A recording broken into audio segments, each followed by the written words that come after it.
Hello friends, ఈ వీడియోలో మనం జానీ మాస్టర్ అలియా షేక్ జానీ బాషా మీద వచ్చిన కేసు ఏంటో తెలుసుకుందాం.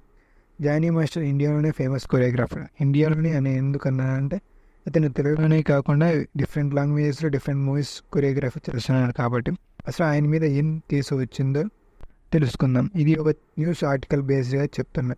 యాజ్ పర్ ఎఫ్ఐఆర్ ఇప్పుడు నేను చెప్తున్నా. అతని అసిస్టెంట్ అతను లైంగిక వేధించాలని ఉంది. ఆమె ఏజ్ 21 ఇయర్స్. ఆమె జానీ మాస్టర్ డి సెట్లో కలుసుకున్నారని, అప్పటి నుంచే అతనికి అసిస్టెంట్గా ఉంటుంది. అతను చాలాసారి అవుట్డోర్ షూట్స్ అప్పుడు హోటల్ రూమ్స్లో మరియు క్యాన్వాస్లో ఈమెని లైంగికంగా వేధించాలని ఉంది.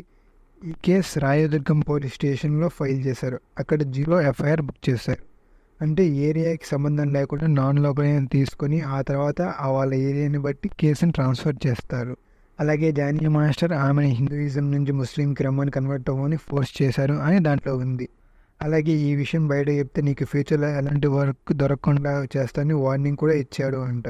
ఈ న్యూస్ తెలిసిన వెంటనే జనసేన పార్టీ ఒక లెటర్ని రిలీజ్ చేసింది. అందులో పార్టీకి సంబంధించిన ఎలాంటి మీటింగ్స్లో నువ్వు పాల్గొనవద్దు అని ఉంది. ఇది ఆమె వర్షన్. ఆ తర్వాత జానీ మాస్టర్ వర్షన్ ఏంటో ఇంకా తెలియదు. జానీ మాస్టర్ ఇంకా ఎలాంటి రెస్పాన్స్ ఇవ్వాల ఈ ఇష్యూ గురించి. సో జానీ మాస్టర్ ఇచ్చిన రెస్పాన్స్ని బట్టి మనం నెక్స్ట్ ఏంటో ప్రొసీడ్ అవ్వాలి.